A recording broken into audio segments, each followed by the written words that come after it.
Hi, everybody. Hello. Welcome back to the Infinite Me, where we're talking about everything to do with living an infinite life. And that looks like showing up every day, knowing that we already have our powers, we don't have to ascend to them, and just learn how to embody them. So maybe it's not something we know how to do naturally. We might have just forgotten that part. So we're here to kind of remind everybody that we already have all those powers, and now we get to play with them all and create that one energy moving through everybody. So I'm Mandy. Over there is Nat. I'm Nat. And this week we always change the colour of our little bar at the bottom here each week. So we've gone magenta, I guess, or fuchsia. Magenta sort of week. The energy of magenta. For this week. Whatever energy that is. Yeah, I'm not sure. So yesterday we talked about the infinitely small to the infinitely large and the different perspectives, I guess, of the infinite. So we're talking all about right down at the infinitely small being the, the quantum level, right down at, showing that there's nothing but energy existing between them, the protons and the neutrons in the atoms, and then sort of scaling right back up out to, I guess, taking a galactic view, if you like, the universe, and sort of still seeing that there's actually nothing there either, like there is just this space and energy. So just that idea that the infinite is nothingness. There is that is that unknown, quantity, if you like, that's unknowable, contains infinite potential. It's where all creativity comes from. So we're just talking about all the different perspectives and how you can play with that a bit more in your life as well. So that was today's. Yeah, it's cool. Good chat. Yeah. So as you know, we've been doing the infinite lucky dip. We started that. I've got to get the camera right here. So we've got a bunch of topics that we've just thrown in there, which we'll keep adding to. And the idea is that we're just going to draw one out in the moment, as in now, and that's what we're going to talk about for today. So we don't actually really know what today's topic is. So totally channeled, totally in the flow. Let's see what we come up with today. What is the infinite light gift to talk about today? All right, orange. Orange, energy of orange. Okay. A natural tendency is towards health and abundance. Okay. This is what we came Might up have with been the your other one. day. Yes. Oh, this is my one. Yes. I think it was. Yes. So this sparked just the other day, actually. And I was sitting there. I think I was in the shower. So, of course, you get negative ions happening and you get lots of insights. So it came to me and I was like, I think I was actually in the bathroom. I was looking in the mirror and I was feeling like, oh, I could really do with losing some weight right now. So I packed on the weight. And I was like, oh, it's interesting. Like there is this natural flow or tendency towards health and your body actually being sort of at its natural weight. I'll say natural weight in inverted commas. And then perhaps, lifestyle or beliefs or patterns or whatever sort of thing have layered on top of that, and therefore you put on the weight as a result of that. Or you might be sort of doing some sort of protection type thing. Like, I don't think I have that as much now. Like, I think that definitely was a thing for a while. But even if I just have a belief system around menopause and actually putting on weight because that's what you do. So I'm naturally going to create that weight if I have that programming. And I think I have a degree of that programming. But it was sort of like, just sort of dawned on me. I was like, there really is like the natural tendency for the infinite is to be healthy. The body is meant to be healthy. It has its own natural system to heal itself. And it's super, super efficient at that. So if in the absence of me getting involved in it, I actually would be super healthy or just healthy. Doesn't have to be super healthy. And I would be my natural weight. And then I was like, that sort of spreads into money. It's like if I didn't get involved in the whole process, I would naturally be abundant because that is the nature of the infinite. Yes. And so I was just going through all the different areas of life. And if I didn't get involved in relationships, I would naturally have pretty neutral, very loving relationships, which I do tend to have. But it's sort of, I know, it's sort of like, oh, wow, it's only when you get involved in the process and think you know better and somehow or another layer on top your beliefs and your programs and all the crap, that it actually moves away from its natural tendency for health and abundance, to sort of make it as a collective term. So I was like, oh, I don't know. It was just an insight that I had the other night. It's like, oh, it's really interesting, actually. Like, you actually don't have to do anything, almost. It's like, because you do something, like, you actually interrupt the natural flow of everything. Yeah, that's true. I think, as you said, we get too involved in what we think it's got to look like because we get so bombarded by the outside world, I guess, as well, that we have an idea of what health looks like, or an idea of what abundance is. True.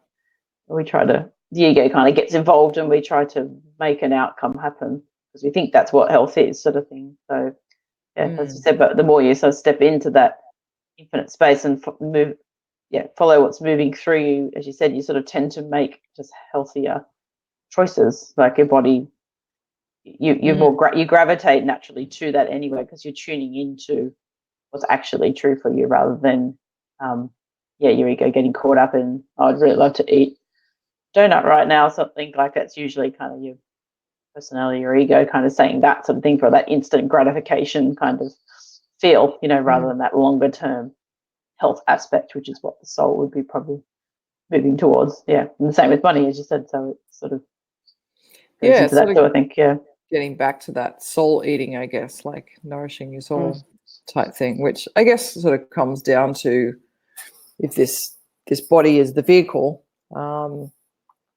and the ability to express through, gives us our hands, and which enables us to create, gives us our feet, which enables us to move around, like all different things. So it sort of enables us to be here. Oh, Vicky's back. Hello. Welcome. Very cool. It just, if the body is the vehicle, then all you're really doing is nourishing that vehicle. And I guess that's the true soul eating sort of thing, like that you would be tending towards something that just has nourishment, as opposed to, not to say that you wouldn't have a donut every now and then because you love donuts. But there's more that sense of just nourishment for the physical form, and that obviously would make you lose the weight, and then you would be your natural weight, whatever your body tends back towards in that state. It was just quite interesting in terms of the layering effect that we have, as you say, sort of thing. We see in the outside world what people are, what does health look like? People going to the gym all the time and, drinking all these smoothies and having green juice and doing it, like, we have to do all these things. And it's sort of like, well, maybe that's not true for you. Maybe you just have to feel into what's true for you and your body, and ask your body, what does it need, sort of thing. And I guess in that way, you're actually asking your soul or your infinite self, what does this vehicle need? It created it. What do you need? Just having that conversation with yourself, and then finding out, like, oh, maybe it needs more rest, or maybe it needs more sleep, or maybe it needs to meditate more, or maybe it needs to go to the gym, or maybe the gym's not right for you. Like, I'm feeling now the gym's probably not right for me. Walking seems to be my thing. Like, I really sort of enjoyed that aspect. So I think, because there has been that layering effect over the years of, I used to be really quite athletic and really into the gym and doing lots of stuff. I'm sort of I can feel now that I'm carrying that past stuff of how I used to be. Both my physical look, my look and my routine into now, which is not really suiting me at menopause, to go, actually, that doesn't feel right for my body anymore. I have to adjust it now. And so it's going with that ebb and flow of the body, as well as it changes throughout, the course of the human life type thing. And seeing what feels true for you in each moment. And one day, going for a run might be right, but the next day it may not be right. And I think that's where we almost trip ourselves up with the ego. It's like, well, I just started a routine yesterday of running. I said that I would do it like every, 5 days a week type thing. And now I've done like 2 days, and now I'm not doing it again. I'm just not feeling it. and then you're almost forcing yourself to feel it. And it was like, no, I'm actually just not feeling it. Yes. Instead of letting go of the have to and should and ought to and all those things, and just doing what feels right for that day. Yeah. In that moment. Yeah, I think it is that constant checking in process, that we've spoken about all the time. So whether that's a creative thought coming through you, or it is a intuitive feeling to eat a particular type of food, even if it's not something that you would normally go for, like it's sort of trusting that what your body is asking for. But it takes a bit of practice to get to that space of feeling that too. So it's kind of, if we're just using food, for example, if you've been used to just eating whatever your ego tells you to eat, and that often tends to be like, high carb food, high sugar food, it's like, it just tends to be that way because it kind of keeps us in that comatose state, if you like we're not awake. We're not fully awake in that state. So it's all, of course, the ego is going to kind of keep us a little bit kind of under the radar a bit, so we don't tap into that infinite space as much. So I just know when I've done detoxes before, when I had adrenal fatigue about 4 years ago, and I virtually had to, because I was kind of starting to get to a really bad place health-wise, and so I had to cut out virtually everything for like a very good period of time.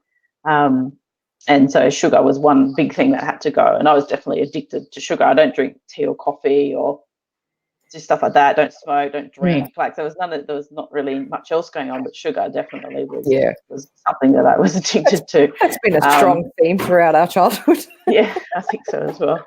So I definitely had cut out like soft drinks and sodas and things like that. That wasn't really, it was more like just high sugar food, so like just sweet stuff, like Biscuits, not fruit, like kind of more like cakes or chocolate, or just like ice cream, that type of thing, sort of thing that I would tend to have.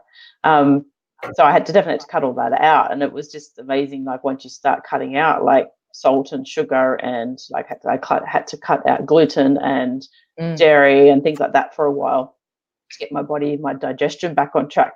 But it's just amazing how much clearer you are once you start cutting out things like sugar. You don't realize how much it actually affects just your mental clarity, let alone your energy levels. Like you think sugar gives you energy, and it does for a little bit, but it's not sustainable. It's not sustainable at all. So it's kind of, once you start to eat the food that your body's naturally asking for, and I ended up doing a 10-week fruit only detox, and that was just because I'd already cut out a whole bunch of stuff. Like I was already on the journey of sort of green juicing and cutting out gluten and dairy and all that kind of stuff, as I said. But then I came across a guy called Dr. Robert Morse, who is a American raw food specialist and detox specialist, probably more likely. And he's spent like 30 plus years kind of researching into eating raw food, and I didn't sort of particularly feel drawn to like going completely raw. That felt really like extreme. I don't know if I could do that kind of thing. But I did feel really drawn to, he was talking about the quickest way to detox the body was actually to eat fruit only. And he said it kind of goes, it sounds counterintuitive because everyone goes, oh, but fruit is so high in sugar, and it is. But it's a really simple sugar, so it breaks down really, really quickly in the body. So everything breaks down to sugar anyway. So it's like it's sort of almost a myth of kind of going, oh, fruit's really high sugar, I shouldn't eat it. But it's like everything comes down to that at the end of the day. So I was really drawn to do that, eat fruit only, and my body was like it was almost like craving eating the fruit. And once I started eating it, it was just like it was so easy to stick to because it just felt so true for my body in the moment to keep doing that. And I was just actually really looking forward to sitting down to mango and raspberries and just all the colourful fruit, and I definitely felt so much better on it. So it is this interesting that we are guided to what's going to work for us in the moment. And then I got to a point where I thought, no, I'm kind of done with that. Like it was sort of, and I went back to incorporating some other foods back into my diet again and things like that. So you do have to tune in the moment, rather than, like you said, is it right for me today? Not like, is this right for me for the next 6 months? Like it's kind of like we just have to know today, and you can change your mind. Like it's like, if you trust your body, like your body knows. It's the thing, that trust to change. It's only the ego that's going to judge us for changing our mind, and changing a structure or changing a plan that we had set up for ourselves. Yeah, and I think traditionally I've had plans, like I said, that plan for myself, like the next 6 weeks I'm going to do this, and then it doesn't work out, and then you end up in the cycle of beating yourself up. So then you probably have a donut because you feel really bad.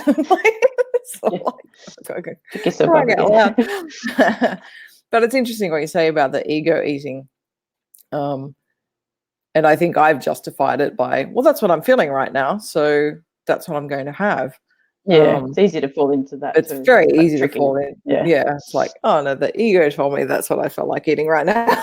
It takes a bit more effort to, well, maybe not effort, but it takes a little bit more to tune into to get underneath the surface and tune into the truth of what you actually feel like eating.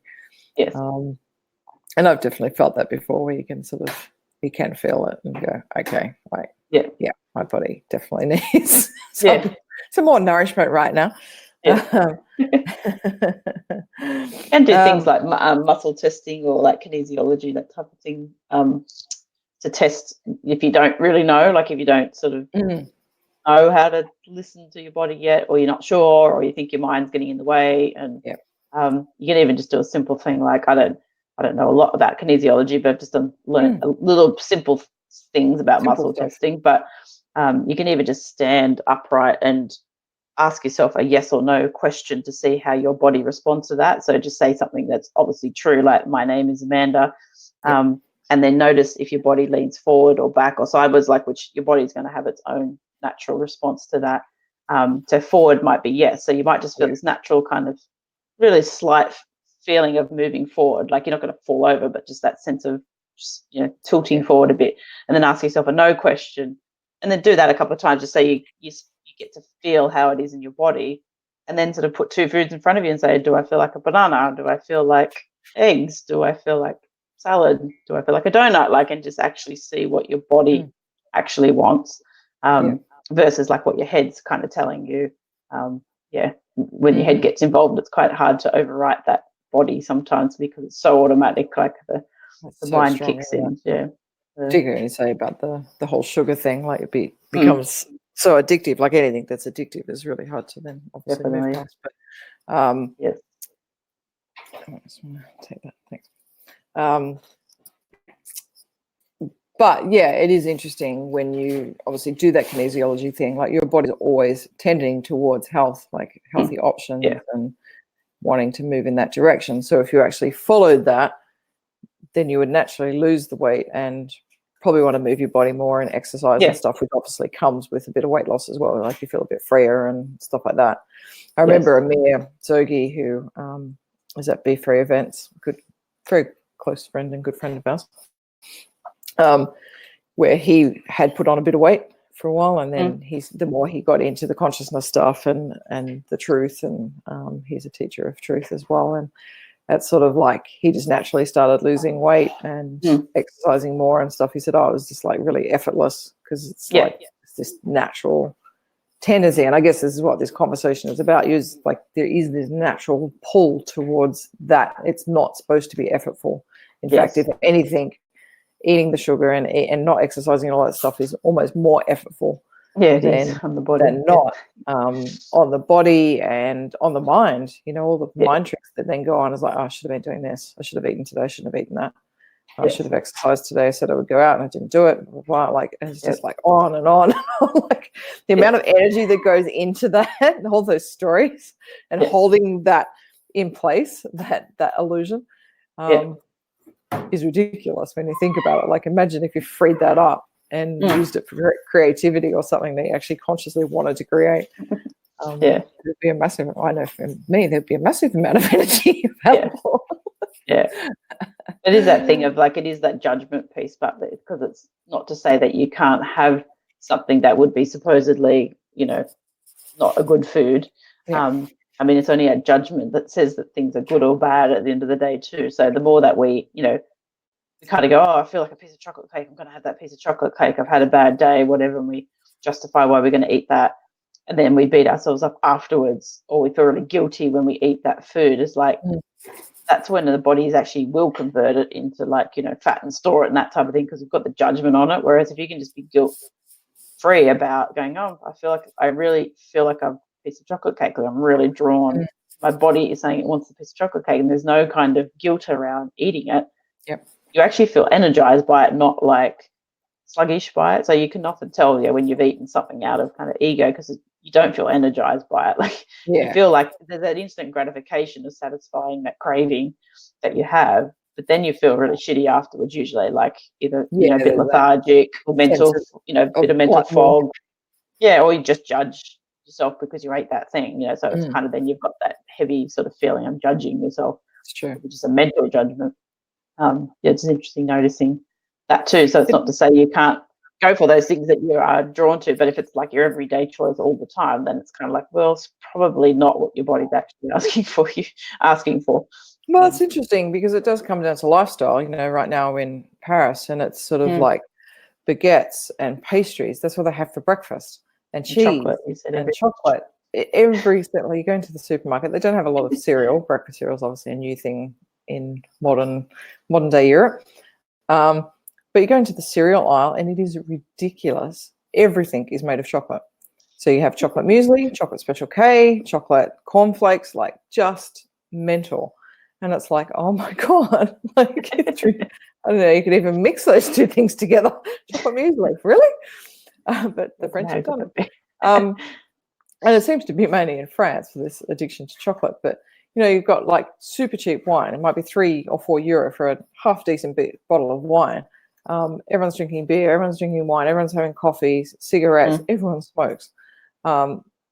Just so much stuff going on that in the Western world of the US or Australia or New Zealand or wherever, you'd be sitting there going, oh my God, that's just horrendous. Like, how could anyone live like that sort of thing? And it's like, we're so programmed not to be like that.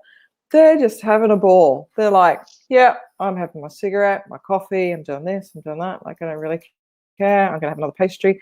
And I was talking to Sharon about it the other day. She goes, like, they're just like waif thin. They seem pretty healthy, like they're living to all ages and stuff like that. And they probably, I don't know, what do they eat? Just like 2 pastries a day and that's it, sort of thing. Like, I don't know. But it's sort of like, oh my God, it really does come down to what you just said in terms of the guilt that you're carrying about having those things, because they're not carrying any guilt. They're just like, life's to be celebrated. I don't care. Like, it's like, I'm going to have all my friends over and we're going to have tons of wine and we're going to have lots of cheese and bread and blah, blah, blah. And it's just like, why not? Why wouldn't you do that? Like, it's just, food is a celebration.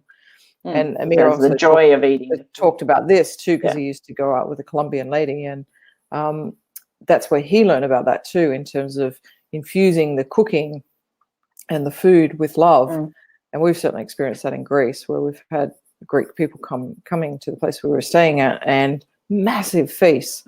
There's hours of cooking, and I mean, you have an half Italian background as well with your husband, and it's like this celebration, and everybody's around, and everyone's chatting, and everyone's in the kitchen cooking, and all this sort of stuff. And it's like, it's so different. The experience is so different to sit down to a meal that's taken 2 hours to cook, and then you sit down for another 2 hours and have wine and enjoy it. And who cares about work? We'll get back to it later. And it's sort of that culture, and the lifestyle is just so conducive to just all the things that we don't agree with in the other countries. And it's like, how does that work? So, surely there has to be something then in the guilt as opposed to not guilt, and food is the celebration and joy and joy and love that gets infused into that experience. It becomes an experience. It's not just food, but the nourishment comes from not just the nutrients in the food, but the love that gets infused into it as well, and the sense of celebration and joy. And it's like, that's what you're ingesting. I was like, that's cool. Like, certainly learned a lot from being in some of these countries. Europe, I always love coming back to Europe for that reason. Like, we always talk about it. It's like, oh, we haven't had a Europe hit for a while, and feel like I need to get back to lifestyle type thing. Mexico's a little bit the same. Like, there are different countries around, mainly the Spanish seem to get it right in terms of that lifestyle type thing. And it's really nice to get to countries where that is embraced and celebrated. And it's like, feels really good. I don't have to have the guilt anymore. I can just do it. Yeah. I suppose even that is like naturally feeling into what is true for you too. So if you're in Europe and that's feeling true for you, then that's what your body is wanting right now, I guess, too. So you can do that. But even just like things like eating seasonally, say, we live in a world now where they can produce everything in greenhouses all year round, and we import it from all over the world, when it's out of season and things like that. So, at the moment it's winter in Australia. So, things like cherries are definitely not in season, but we're getting them from the US. Yeah. So you can eat cherries all year round, and, whereas our bodies are kind of designed to sort of, go with the seasons, eat what's in season. And even I was thinking before about, that natural tendency towards health is that, when we look at nature and what's actually provided for us in fruit and vegetables, and, each thing is such a complex kind of food all of itself. So I guess that whole science of whole foods and things like that, eating more in the seasons and eating whole foods, and, even the shapes of fruit, like they say, is linked to certain parts of the body. So like strawberries, when you cut them in half, look like, the heart structure, and things like that. So you just think, okay, well, there's all these little signs in nature that's kind of there for us to. Walnuts are for your brain, and broccoli for your lungs. It's like, oh my God, they look exactly like the shape of them, and then just how colourful they are. Like it's that kind of, we're drawn to colour, and whereas often sort of processed food is just very bland colour on a plate. When you put a whole bunch of processed food together on your plate, there's not much colour going on in it. And our body, we are naturally drawn to colour. I know I am, like, even just as a creative person, but when I look at fruit all together on the plate, all the bright colours, you just feel like you want to eat it. Like they're all vibrant to it, tendency to get drawn into. Yeah, it's very cool. Wow, we did a lot about health stuff. We didn't even talk about money stuff. Yeah, I was just thinking that too, the abundance. And but even if you link it back to nature, I'm just thinking of, like, say, like an apple tree or any type of fruit tree, like a mature fruit tree. It just keeps producing fruit year after year if the conditions are right, obviously. But the amount of fruit that one tree can produce is just ridiculous. Like when you see, people, because we do house sitting, we often stay at rural properties, and there is often fruit trees. So when they're in season in the summer, and like they might have 2 apple trees, 2 pear trees, 2 apricot trees, plum trees, all this and that, and there's just so much fruit you cannot get. Even if you ate it all day, every day, there's just no way you could get through that amount of fruit. So if everybody had like a fruit tree plant in their backyard, like we would not be short of food. Like it's just that there isn't like a lack of food in the world. Like it's not our problem. I mean, there is people in the world that can't eat and they don't have access to food. And it's just like, it's such a silly problem to have when we think about the abundance that nature gives us. Like it's all around us. So whether it is food or it's just, scenery around us, or trees around us, or flowers, like it's just everywhere we look is abundant. So that is our natural state. We're constantly being reminded of it. It's just whether we take that in, like, and live from that space and know ourselves as that abundant state. And that then flows into money, obviously, as well. That stuff is the same concept. I think nature is a perfect one, isn't it? As you say, like it never ends. There's always something in nature. There's more food, there's more scenery, as you say, there's air, there's like just the recycling of oxygen, like just everything that's going on in nature all the time. And it's almost like if you could just go out into nature for a while, and I guess that's why we're drawn there oftentimes. Or near the ocean never stops moving, never stops. Waves, like always something happening.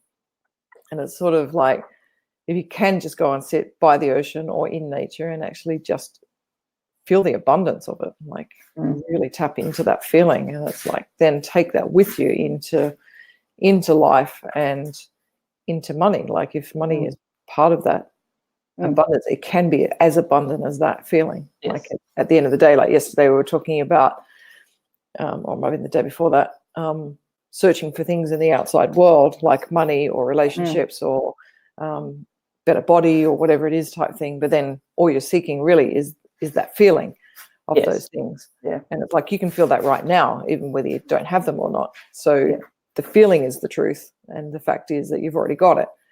So it's like going in and tapping into nature and having that feeling of like, oh my God, I can feel the abundance right now. I can feel, but the feeling is inside you. So you're the one that's abundant.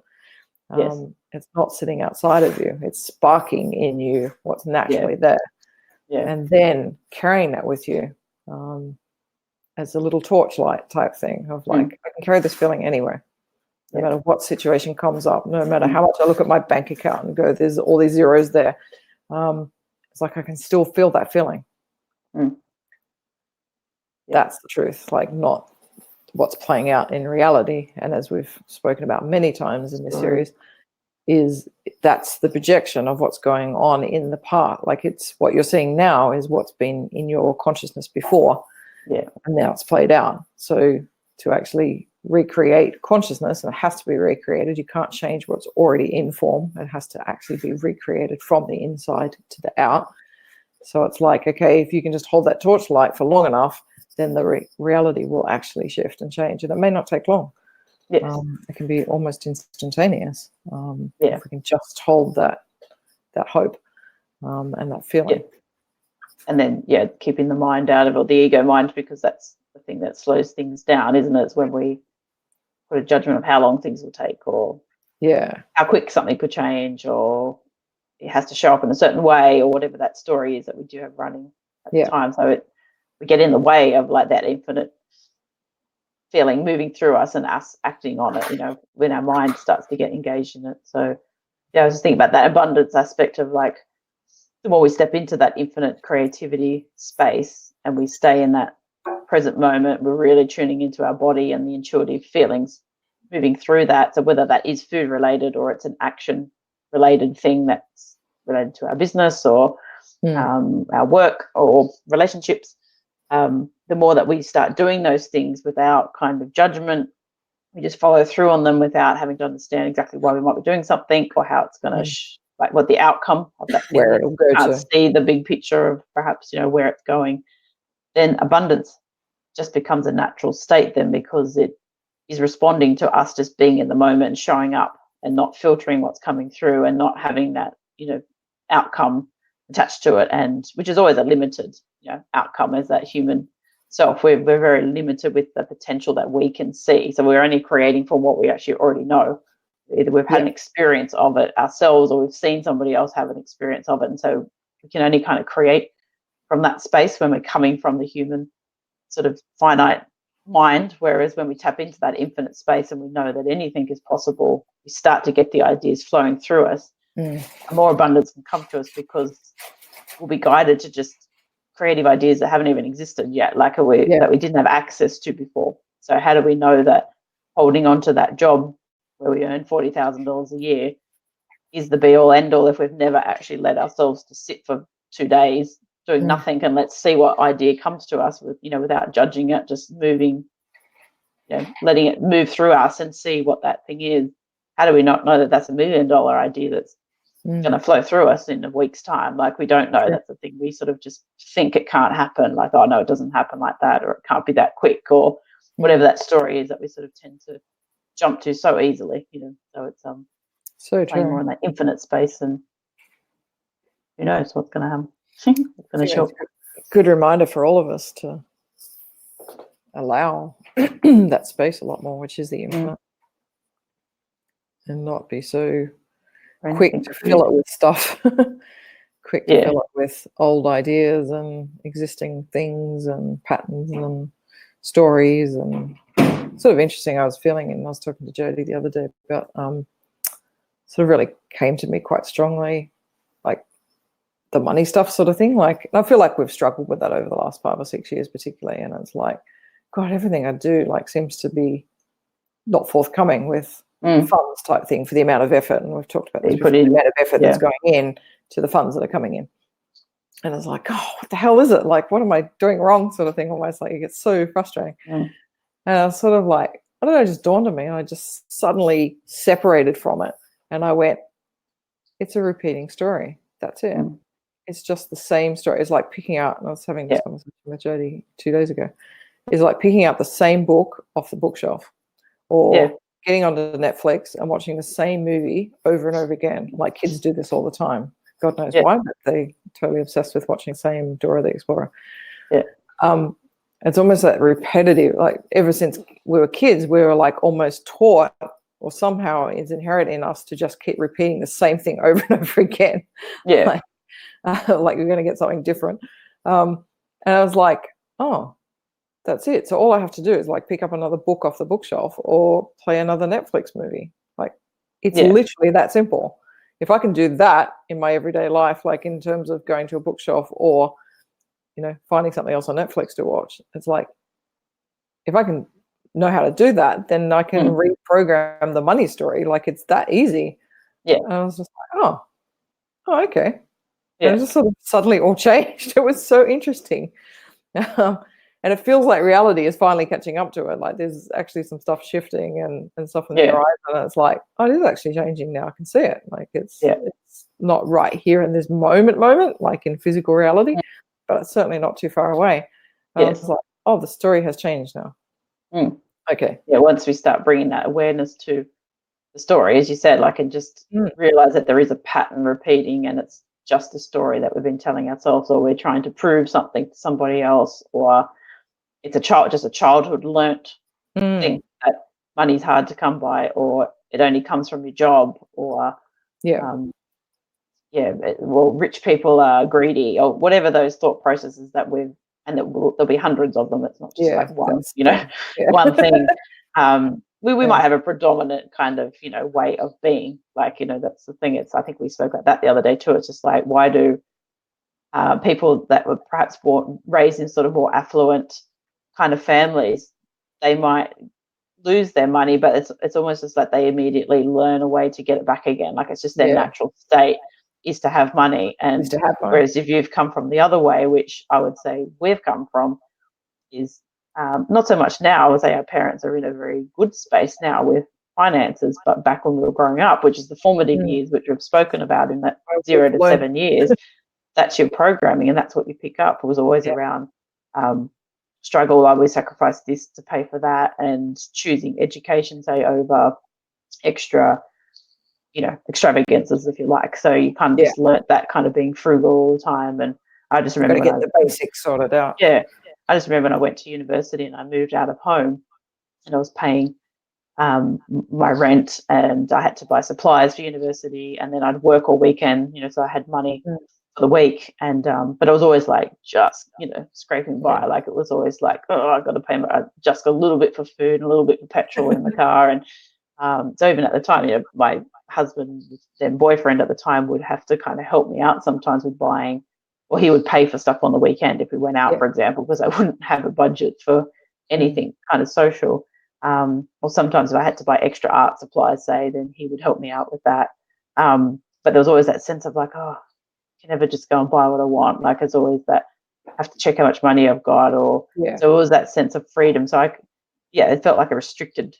There wasn't that freedom, is what I'm trying to say. It's like, it was always that checking in to see if I could buy that thing. So even to this day, sometimes when it's not a factor of like not having the money, it's just more like there's still that thought pattern that can go on at times. It's like, oh, should I spend the money buying that that lunch when I could just I could just cook that at home and it'd be cheaper. Or like sometimes there's just that thought process that still goes on. It's like, oh God, so easy. It's just such an automatic way of being sometimes that you have to kind of really pull yourself up on those and start to bring the awareness to that and go, oh, look, there's that story again. Like that's not the truth. Like, and sort of reinforce what the truth actually is. Like, no, I'm an infinite being. I can have an experience that I want. So what feels true in this moment? Is it true to buy this thing, or is it true to cook that meal at home and then actually really feel into? And it might still be true to cook that meal at home. Oftentimes for me it is, because I really enjoy cooking, so it's part of that creative process. So it's kind of it is that checking in all the time to see what's the story, what's the truth. Like, and it takes some practice to feel that in your body as well. But keep doing it over and over and over, and you'll fall off the wagon. That's the thing. It's kind of but the more we do it, the easier it gets. And as you said, it starts to shift the story on the outside then, and how it starts to show up. Which is what I'm feeling as well. Definitely shifting big time on the outside. It is interesting, those small decisions, isn't it? Like you're saying now about going to the restaurant or eating at home type thing. And it's like, oh, if I really tune in, I feel to eat at home, like to cook something. And I was like, but that's your creative expression. So that helps with your abundance feeling sort of thing. Like it's true. So the natural abundance is still there, even though you ate at home. Like you might think to the outside world, abundance looks like you're at restaurants all the time and you're doing all this stuff. Where that story comes in. And that's just buying back into the bullshit again. And it's sort of like, no, the abundance feels like, and we do all the same as well. We mainly cook at home, but we enjoy it. And, get fresh produce and things that have been handpicked. And then you get creative. We never have recipes or anything. We just sort of make up stuff as we go. And like we come up with all these weird ideas and mixing different bits and pieces together. And it's like, it becomes part of that abundance of creation and creativity. And all you've done is eat at home, like something really simple. So it's sort of like, it is about checking in all the time, like about what feels true for you, because there is that natural tendency back towards abundance and health and all that. Like it is your natural state. So without effort, we don't actually need to put the effort in. And I guess that's what I was feeling, was like everything's happening behind the scenes, which doesn't take that human amount of effort. Like all the decisions are already being made in the infinite world. All we got to do is tune into what was decided. Like, it's like, do I feel like going to the restaurant, or do I feel like eating at home? Oh, decision's already made. I tune into going to eat at home. Like that's what feels better. And you follow through on the action step that comes from that decision. And I think that even applies to the health aspect too that you were talking about. You might have an idea that you want to go to the gym, so you sort of set yourself a bit of a plan to get to a certain 3-month goal, say, if you like to get fit. So that doesn't necessarily mean that isn't true either. That's the thing. If that feels like a really true feeling coming through you, I want to get fit, then obviously that doesn't happen overnight. Like you do have to put in some time and effort into that.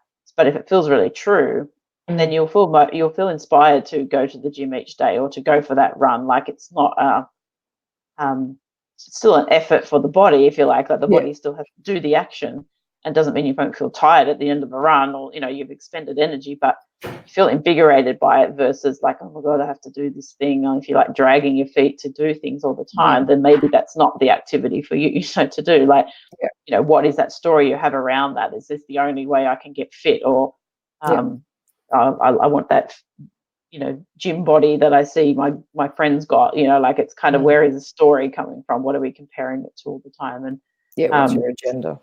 I just remember an intuitive reading that I had one time with an American lady who does energy readings and things like that. But she was just talking about this. She was talking about it to me from the aspect of creativity, because that's just something I kind of channel very easily, kind of thing, and I do. But she was saying to me, "Are you practicing your art every day?" And she said, "Whatever that looks like don't have to put." Because I sort of started to go, "Oh, so you mean like I should be painting each day?" And she goes, "Well, I'm not going to tell you what that looks like. That's kind of for you to." She said, because it's not about what you do, it's about just acting on that intuitive feeling each day, something creative that moves through you, do something like that. Because then she said, I get people that come to me and say, I don't understand why things are not working, because I'm doing my yoga every day and I'm doing my energy clearing and it's still not working. And she's like, yeah, because you've still got this mental overlay of like, I'm just ticking the boxes of doing these things. Like it's not coming from what is true for you in the moment. And she's all about like, it's your own truth. Being a sovereign being, you have choice in every single moment. It's not about what somebody else is telling you from the outside to do because you're going to achieve X outcome. So unless that feels true for you, it's not going to work at the end of the day. Like it might work for a period of time and then it just stops working. Like it's kind of, we fall off the wagon because we're just not inspired by it, and we are absolutely pushing ourselves to do things, and we'll probably burn out. So it's that thing of like really checking in all the time is like, what is true? So whether it's food, money, relationships, anything, it doesn't matter. Like it's always the same. It's always the same principle. I was just thinking there's like a real difference between effort and effortful. So like the effort that goes in for a run, but you're inspired to do the run, there's obviously got to be any energy expenditure. It's going to take effort, body effort, but then it doesn't feel effortful. And so there's a real difference between those two things. It should be flowing, and that's it. Like there's not a lot of, there's no hardship to it or anything like that. There's no suffering. You might feel a bit of pain, like in your leg, or heart's going, or whatever sort of thing. You feel a little bit of pain, but there's not meant to be suffering in the world. No. We're not meant to be suffering. So that is a choice, and that's because we've gone against something that's not true for us in that moment. And so if you're suffering through something, like you're working long hours and you're thinking, why am I doing this? Like, I hate this, blah blah blah blah. It's like, well, why are you doing it? Like, who are you trying to impress?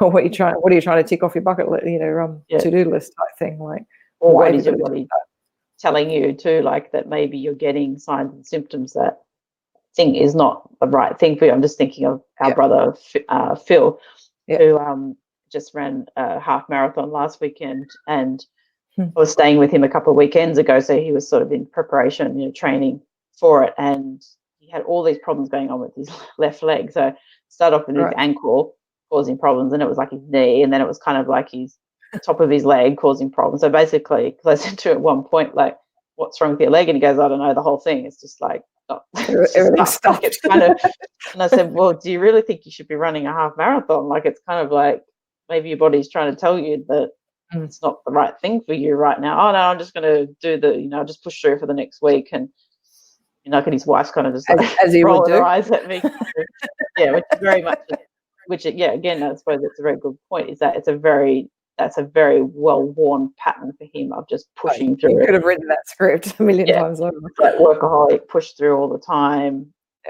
And so it was just like, I'm just going to push through this too. And it's just like, well, what if your leg gives way and you like cause yourself some permanent damage, or like, it's just like, who knows what's going to happen? Like, your body's obviously trying to give you some, like, it started with your ankle, then it was like your knee, and now it's like your whole leg. It's kind of like, maybe that's kind of a sign that your body doesn't want to run a marathon. But we sort of just push through all those things, like, because we think we should be doing that thing, or whatever the story is, that we have running, that it's good for us. Like, even if it's just, oh no, but this is healthy, that can be enough of a drive too. It's just like, no, I need to do these things. Then you hear of people like are so fit and healthy and they drop dead from a heart attack at age 40. It's just like, what's that about? Like, it's kind of like there's probably stuff going on behind the scenes that they weren't tuning into. Like, stuff just doesn't come out of the blue normally. Like, it's just, there's always a sign when we tap into it. Like, there's always some kind of intuitive thing that we maybe didn't pick up at the time. It's amazing what you can do. Enough.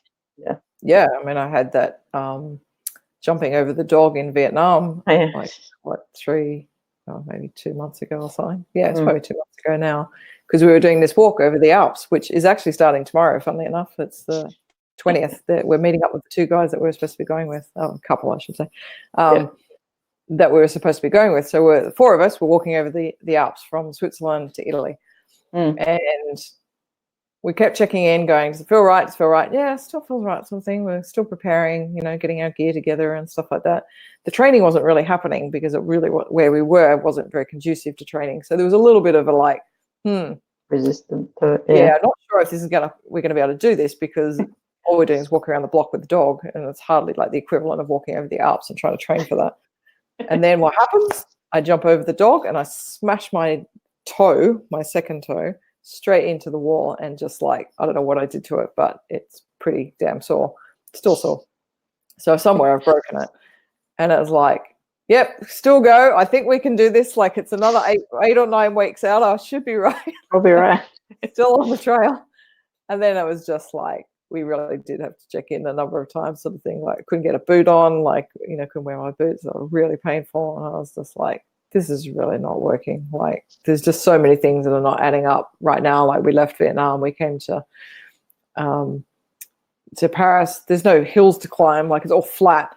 And it's sort of like, well, I can't really do any training here either, like, for climbing up mountains. The whole thing is a mountain climb. And I was like, this is just not working. Like, it's so not flowing. And it's like, okay, give it up. And like, you and I had that discussion. One of our first lives was actually about whether I should go and do this walk or not, and like what was coming up. And Yeah, true. really tuning in to what was true. And it's like all the signs are saying it's probably not going to work. And I was still there's a part of me that's still feeling it. Yeah, and then because you had that vision that you'd seen yourself on the walk, so that was true. Yeah. But then we were saying more around, is it right now that is true for you to do this? And walk? I think like, that was it's not right now when you checked in. Exactly.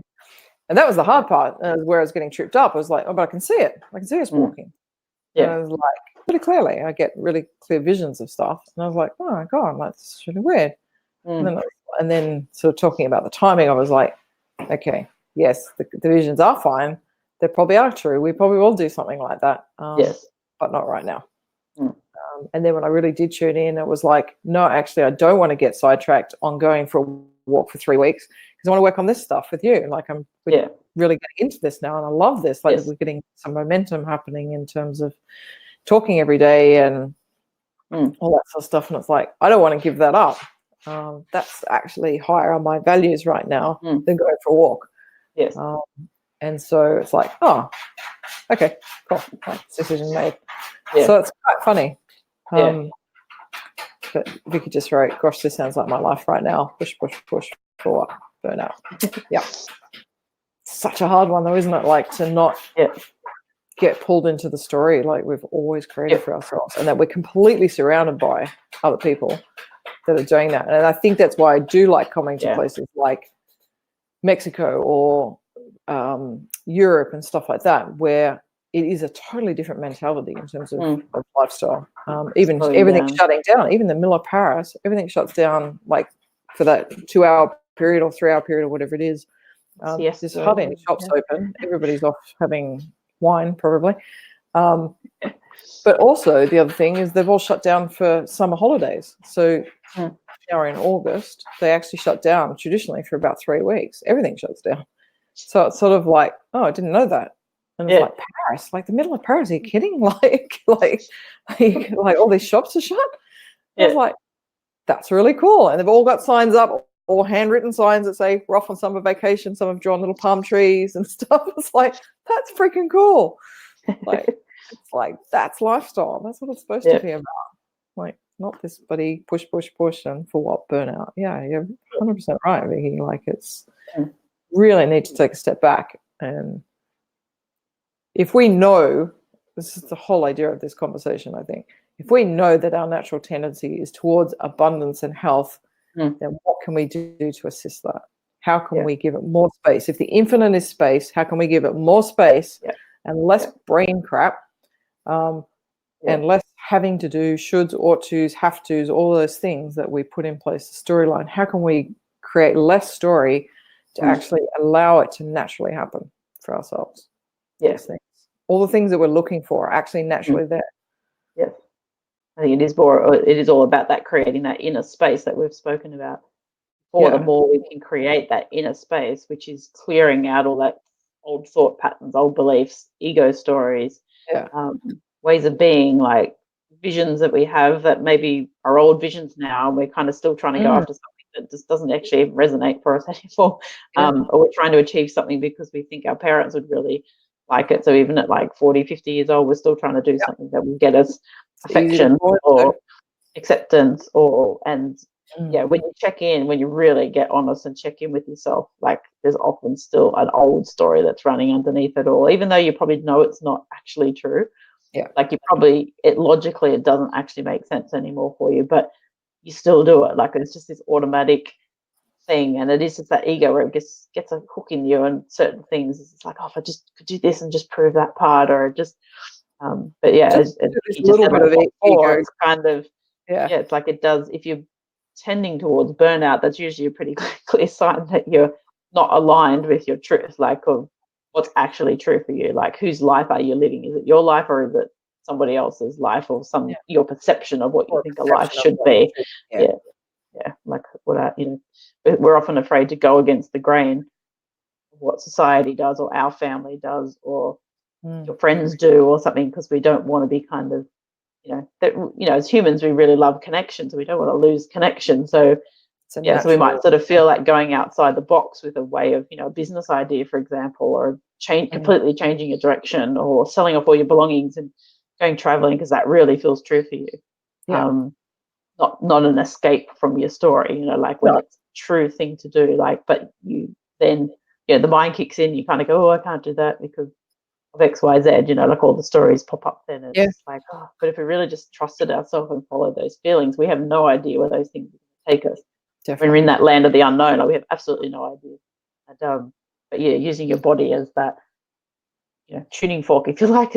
I can just sort of think of when I was in the adrenal fatigue, 4 years ago, like that was absolutely just thought patterns that were running me at the time that I just kept trying to push away, like, and perfectionism and trying to be something that I didn't actually really want to be, but trying to do all these things that I thought was going to get me to that place, or even just ways of being with my husband, so just, oh, if I do all these things and he takes care of that part, and then everything will be okay, rather than it being, I feel really inspired to do this thing, not obligated to do that thing. So all of that stuff, it just all plays a big part in why we're doing the things that we're doing, and it all affects our health and abundance and how that's all it has to. coming to us. Like, because it's all coming from that ego space. It's not inspired.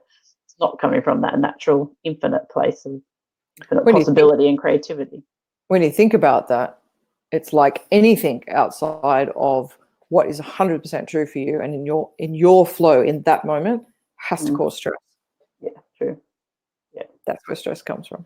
Yeah, has to be stressful on the body and on the mind, because nervous system, the nervous system particularly, and I think that's something that does get overlooked, is the nervous system and how important that actually is to our consciousness, and how on that always is. And that's what 𝐾𝐤𝐪 had said to me in that shiatsu massage thing. She just goes, your fight or flight has been on for years. It never switches off. She said, you're just constantly on. And I was like, yeah, I know, like, I get it. And I think the consciousness path itself, going through this stuff, because everything is shifting and changing, because it's all energy that we're shifting and changing in vibrational levels, it has to affect the central nervous system, because it has to be shifting and changing. So it feels like it's totally at its end of its tether sometimes, because it's so frazzled and so overworked, which is why I guess we do gravitate towards things like, I guess traditionally meditation, but just silence and just stopping. Like that's, as I said to you before, like I felt like I just need to be still for 5 minutes and stop moving. And it's just that physical stopping. And I was like, okay, now I can reset my nervous system almost. Like it needs to catch up and have a rest and have a break. So that I can do it. Because if everything around you is stimuli all the time and it's signals, there's so much going on in the body constantly of these interpreting signals, and I guess the more aware you become, the more conscious you become, the more aware you become, the more there seems to be so many signals going on, and it almost does become overwhelming, and you get things like adrenal fatigue and stuff because you can't take on any more information. That's often the feeling I get too. I said to Jody, I have to stop. I can't take on any more information right now. I need to integrate what's going on right now, particularly if I've been studying something, and then it's like, then I can, okay, I've got it, I've embodied it, now I can go to the next step. But there's great benefit in just that stopping in that space, like to catch up, and to have the infinite really just tap back in. So Vicky just said, so speaking of what I've been going through, I'm sure I'm not the only ones. I think this is pretty common for people going through consciousness stuff, because you are becoming more aware naturally.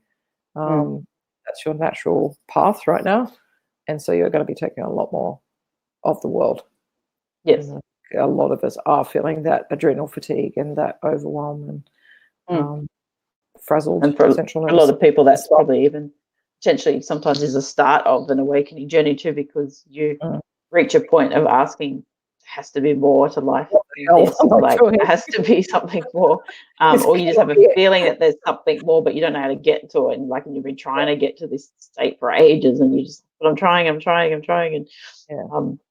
that's the thing. It's not about the trying. Like, that's always an ego game that we play, but it's so hard to pull ourselves out of that just with society that we live in these days. As you said, we're just bombarded with stuff. Even every year that goes on, they're just think the rate of information, they said that we, I think something like 65,000 pieces of information, or probably a million, like it's probably something ridiculous like that. But the amount that our body can actually, take in and do something with is like about 1% of that. Like it's just physically impossible to take in all the stuff that's outside of us. So imagine that's just bombarding us constantly from the outside.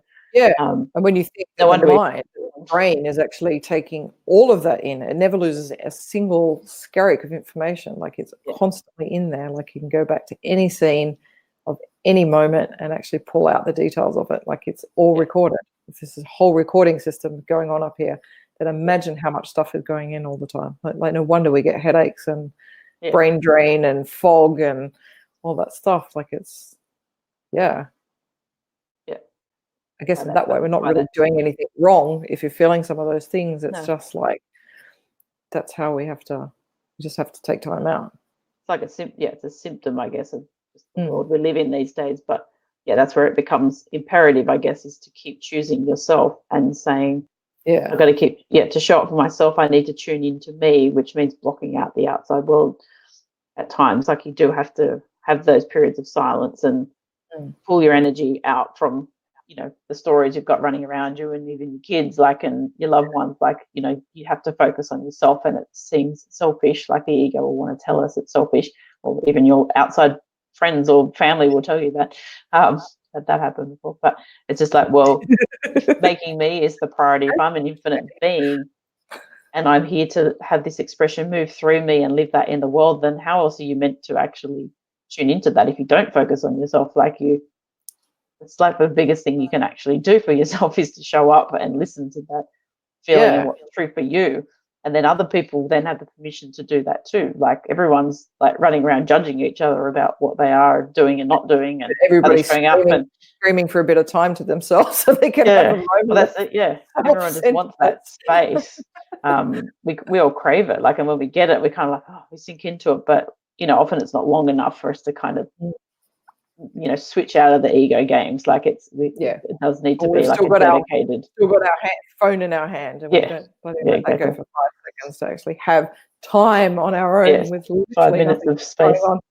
Yes, there's all that going on, and then I think that permission piece, we've spoken about that in another video too. It's just like, I think that's a really big thing, is that we don't give ourselves permission to just be still. Like we always think we've got to be doing something. Like it's that whole thing about, they say, well, we're a human being, not a human doing. Like it is so true when you say that. It's like we are meant to be being more, experiencing things, not doing activities all the time just for the sake of getting to something. Slow down. I'm writing a few notes. There is no trying. These are topics we're going to cover because these are cool. Okay. There is no trying. Famous line from Yoda. I was just thinking that. There is no trying. There is only do or not do. Yep. And the other one that came up, everyone is wanting the same thing. Yeah, it's true. Yeah. So you're not going to see this on the screen because I'm doing a private chat to Mandy. It's not the comments. I think they're both really cool topics. But just dawned on me, it's like everybody's screaming, if they were really honest with themselves, for some time on their own. Yeah. But then we have this construct story that everyone seems to buy into, and everyone keeps telling ourselves and each other that, that was very selfish. You shouldn't be doing that. You should be looking after the kids and your husband and your wife and your business and all this sort of stuff. And it's like, but everyone's wanting the same thing. Yeah. So why don't we all just stop the bullshit and give ourselves what everybody's craving, the thing that we're all craving. Yeah. So, I think that's where we have a conversation at some point. Yes. Yeah. Very true. That's cool. Well, we talked for over an hour. I think this is our longest one yet. I think it is on our 50th episode. Is it? Oh, cool. Yep. If you're listening on the podcast, this won't be the 50th because some of the audios didn't come out very well. So we've actually less than 50. They got taken out when the podcast on the videos. Yeah, but as far as live videos, this is our 50th session. Woo! That's pretty cool. Thinking on the topic too about the naturals. A natural state is abundance and health. So, and we talked the longest on this topic. So, Pretty cool. That's awesome. Yes. Very Excellent. cool. All right. Thank you so much for joining us, those that did. And you're very welcome, Vicky. Vicky's just thanking us. Yeah. Thanks for joining. Great to have you here, those that have been watching live. And if you're watching the replay, let us know where you're coming from. We love our replay watchers, viewers, listeners. Yeah, let us know in the comments where you're coming from and what you got out of Happy 50th. I'm Sharon. Hey, hello. Yeah, let us know what you got out of this session. What resonated for you? What are you going to go and do to find your natural state of abundance and health? What can you do for yourself? Yeah. What's your body telling you it needs? Giving you all the signs that you need to read. Yep. Very cool. All right. Thanks for joining. Till tomorrow. Tomorrow. Louise is coming live from Wales. Oh, I think from Louise Wales. and Sharon are actually together. Okay. Hello, Wales. Very cool. Very cool. Very cool. All right. Well, I'll talk to you all tomorrow. Bye. All righty. Stay infinite. Play infinite. Listen to your body.